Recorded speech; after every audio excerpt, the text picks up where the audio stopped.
Hi everyone, this is Niki Rowland for Bramble Fox today, and I'm making a layout using the really beautiful January Fox box. I'm using the silver or grey perspective in the set that says favourite photograph. So love this because it's English spelling of favourite, which most of the time the word favourite is spelled the American way, which is obviously different to how we spell it.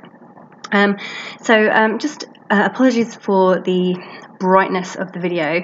I'm battling with sun streaming in through my window. I've tried to cover it, but I still had a few issues, so bear with me, it does get better. So I'm using a cut file that I've cut from white card. The cut file is the Christmas stockings, and it's a freebie from Hip Kit Club. I have already cut out the backings, the back part of the stockings, out of different pattern papers. So I'm just using my wet glue to stick those directly onto the cut file. So there are 4 different stockings on this cut file, and each one is backed with a different patterned paper. I would say the cut file itself is just cut from white cardstock, and I'm using the November Hip Kit papers and things for this layout, as well as of course the favourite photograph perspective by Bramble Fox from the January Fox box. I'm also going to add a few festive stars onto this layout as well, because I am still totally into Christmas, even though it's New Year now. Happy New Year, by the way, but I'm afraid I'm still stuck on Christmas, and probably will be for some time. So expect nothing except Christmas layouts from me for a little bit longer. Okay, so I'm just playing around now with how I want my layout to look in total. You know, to the overall design. So basically, where is my photo going to go? Where is my cut file going to go? And where is my word favourite photograph going to go?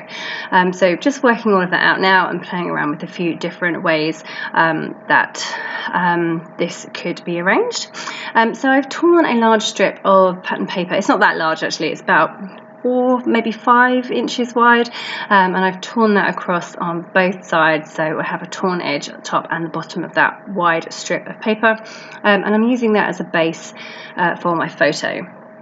The reason I wanted to do that was because I wanted my cut file to show up, and it's cut on white cardstock and it's going onto a white background, which means I would have some trouble having it show up. However, I end up painting it, so I needn't have worried. So what I'm doing now is I'm doodling around the outside of the cutouts on the stockings to make the patterns show up more. However, as I was doing it, I made a bit of a mess of it. It was not looking right at all. It was looking a bit messy. So the first 2 I go around the outside of the shapes, and the second, oh sorry, my head's in the way there, and then the second 2 I actually draw around the inside of the shapes, which makes them much neater. So a couple of different effects there, and nobody would ever notice unless I had actually said something, so it's not something I'm particularly worried about, but it was definitely easier to draw around the inside of the cut file rather than around the outside.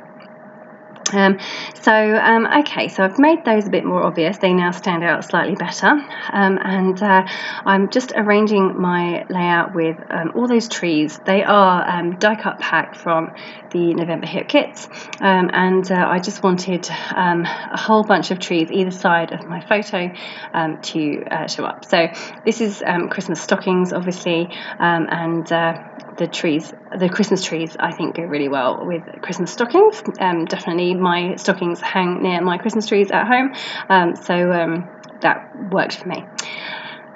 Aiming for a red and navy grey colour scheme, so wasn't planning to introduce any green or any other colours into this layout. I was trying to stick to those ones.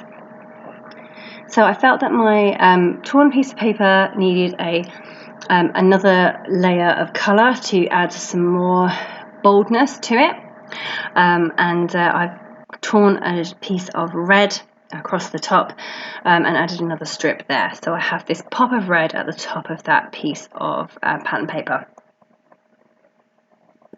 I'm just layering my photo onto a Project Life card. I've distressed the edges of that. It does have some different colours in it. It's lots of stars all over it, but it works well enough. I think I'm happy with it. It's not too much colour that it's overpowering or interferes with the colour scheme at all.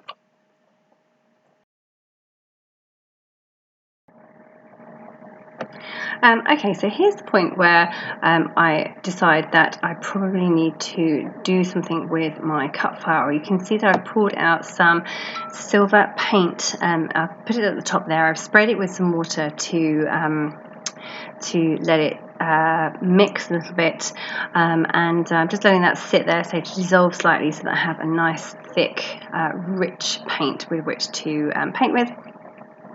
And I'm getting my cut file stuck to my layout. So my plan is to paint the branch in silver paint. Now I don't want to paint the stockings themselves, and people might question why I have stuck the cut file to the layout already. Well, the cut file is actually raised up on foam pads, so I find that this is the best way of doing this, unless I was going to do it on a craft sheet, where it didn't matter if I went over the edges at all. Then I would have to leave it to dry before I could then stick it onto my layout. Whereas this way, I can paint directly onto my layout, and I don't have to wait for it to dry before I can carry on making my layout.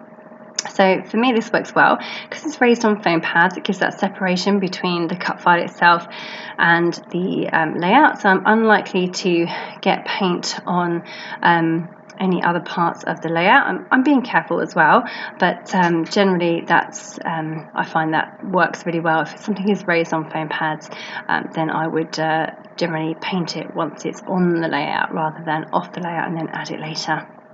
You can tell I don't like waiting for things to dry. I'm very impatient. I'm also away on holiday, so I don't have a heat tool with me. Someone did suggest that I should use a hairdryer, but I did try it and then everything blew everywhere, so I quickly put that back and have just been patient. Unwillingly, but patient when waiting for mixed media to dry ever since. Okay, so I'm just carrying on painting those frond branches that are not stuck down to the layout. I'm just lifting them up under my finger to give them that bit of extra height, and then I've painted them that way. So I love how that looks now. It works really well with the silver favourite photograph. Just a minor funny thing that happened in between those two takes. You'll see that the video skipped there and I've stuck down the favourite photograph. As I was reaching for my glossy accents, I managed to knock over my whole camera setup equipment. So I had this terrible scene going, everything falling onto the table in the middle of filming this layout. So my husband came to the rescue and we managed to put it back together, and the layout was fine, but the footage was not great, so that's why it jumped there, skipped there, because I had to edit that bit out. But you know, these things happen, it's real life, so I just thought I'd mention that to make you chuckle. Anyway, my favourite photograph is now stuck down with my glossy accents, and I'm just positioning my trees onto the layout. So I'm away on vacation and don't have many foam pads with me. Oh dear. So I am being very careful with how many I use. Normally I would use loads and all these trees would be raised on foam pads, but because I am using them very sparingly, most of the trees this time are stuck flat. So just getting those in place, and I've added some silver twine around in twiddles underneath the trees as well. So I'm basically creating two large clusters either side of my photo. I'm now looking at, I want to add in those Festive Stars from Bramble Fox. They're available in the store, and I want to add some of those onto the layout. I've got two sets there, so I've got the red glittery ones which come in a set of red and gold, and then I have the frosted red which come in a set of red, blue and green, maybe pink as well, I'm not sure, but so I've mixed two sets together there, and I'm going to put those onto the layout in a bit. I'm currently sticking snowflakes onto the background of the layout. I did think about adding some mixed media under the stockings, but in the end I decided to go for these snowflakes. They're acetate snowflakes, so they're quite subtle, and I just stuck a number of them onto the background, and most of them are only half snowflakes because the other half is under the stockings. So they were just kind of subtle and poking out, and looking not overpowering is what I'm trying to say. So just getting my festive stars stuck in place now. I've just placed a punch on top of one of them to make it stick down properly, because it was over 2 layers. And now I'm adding a title. So I was just considering a title. I didn't know whether favourite photograph should be my title or whether I would want another title as well. And in the end I decided I did want another title. So I'm going for December to Remember. They're from a sticker sheet from the November Hip Kit, and that works really well for this layout. So it is my favourite photograph, but it's also a December to Remember. So I basically have 2 titles on this layout. So just coming in with some final embellishments now. So I had an idea that I wanted some presents. I had some puffy sticker presents, and I wanted them to be sticking out of the top of one of the stockings. So that was a bit tricky because the cut file was attached to the stocking. So the branch is obviously hanging down to the stocking, the attachment there, but also the leaves were also attached to the stocking. So that was a little challenging trying to get the presents to poke out in the right place. And then I'm just creating now another little cluster on the long stocking. So I've put some presents on there and some flowers. And now just going through the stickers I have left to see what else I can use on this layout. So I had these little photo corners, and I had the idea of poking them in to make them look like trees. It worked really well above the photograph. Definitely looks like the tip of a tree, but didn't work on the other cluster, the other side with the trees, because you could see where it was finishing. So I didn't use that one, but I used the one on the right above the photo. So now I'm just adding, I'm just there making sure that my frond branches are stuck in place, and I'm going to use some more of that silver paint. So this is a Shimmers Inklings, I think, and it's called No One's Chrome. It's just silver, and it's nice and sparkly, and I'm just going around my 2 clusters on either side of my layout and adding some splatters. Just coming in now with a grey pen to add my journaling in between 2 of the stockings, sorry. And that's it. That's pretty much me done. So just added the date at the top there as well. And that is me done. So make sure you go over to the Bramble Fox store and check out the January Fox box, because it's totally, totally fabulous. Also those festive stars as well. If you're still scrapbooking Christmas like me, they are awesome. Okay, so thank you so much for joining me. That was Niki Rowland for Bramble Fox.